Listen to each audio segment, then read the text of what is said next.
Ngabatujju abatega bomu mu ggwanga mu mwaka ogwa 2010 bakasalibwa ebibonerezo byabwe sabiti ewedde.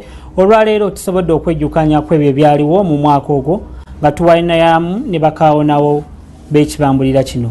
Ebisingawo kugulire lino Nasaka Joweria kabitutuuseeko. Mu kujjukira abantu abafiira mu bbomu ezaakubwa Uganda mu mwaka gwa 2010 mu mwezi ogw'omusanvu ng'ennaku z'omwezi 11 ku kisaawe ky'Ekyaddondo ne ku Ethiopian Village Restaurant e Kabalagala giweza emyaka 6 era ng'abantu abawerera ddala 76 be baafanga ate abangi bagenda n'ebisago. Omu ku bakaawonawo Apuli Robert attotola ekikangabwa kye yafuna ku lunaku bbomu lwezaakubira ku kisaawe ky'Ekyaddondo we yali ng'akola emirimu egyali gimutumiddwa bakama be mu kaseera ako. Olunaku bbomu wezaabwatukira mu kifo kino nze nali wano n'emikwano gyange mingi nnyo n'abantu be nali nkola nabo. Twali wano nga tulaba omupiira gwa World Cup naye nze nalinga ku duty oba ndi ku mulimu gye baali bansindise okukola ku lunaku olwo. Buli kimu kyali kigenda mu maaso bulungi nga bwe tugenda mu maaso ku stage bwe tusanyusa ku bantu nga ku half time. Bwe twasooka okuwulirira ekintu ekibwatuka ekisooka kate tumanyi bbomu ku olwo twakitegeera later nti yali bbomu. Esooka bwe yabwatuka twalowooza nti oba yalinga short circuit oba waya z'amasanyalaze zeegasse. Era we twali walako nawe kyakubira ne tuyimirira ne tutunulayo titwalaba kyamaanyi ekiriwo ne tuddamu ne tutula nga abalaba naye ey'okubiri yali y'amaanyi nnyo we yabwatukira eyo yo yatukanga ffenna na kitundu kya TV ekimu ne kivaako.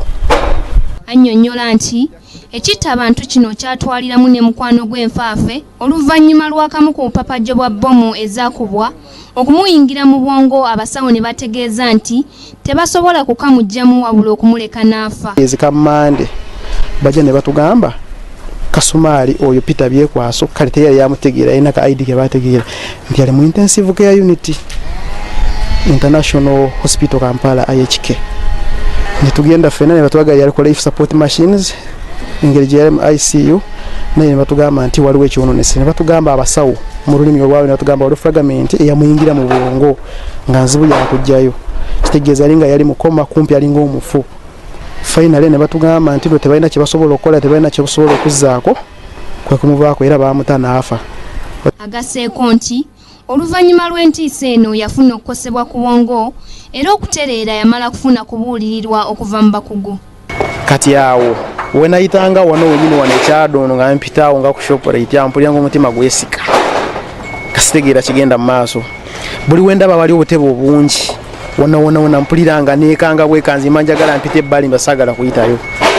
Ne kati awo nawulira ng'ekirango waliwo we baalanga nti nno abagala abawulira nga mwayisibwa obubi mwina bwe mulowooza oba muyina ebintu ebibayisa obubi mugende mulabe ku bakansala we bali Ekyaddondo. Agamba nti kirungi omulamuzi yawadde abavunaanibwa ku butujju n'ebibonerezo ebibasaana.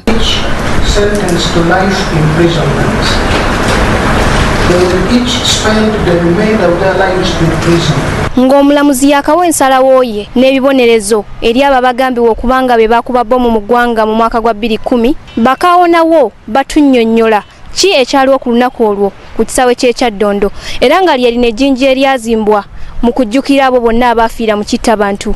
Ku lwa Kingdom TV, Nasaka Joweria amalindirire.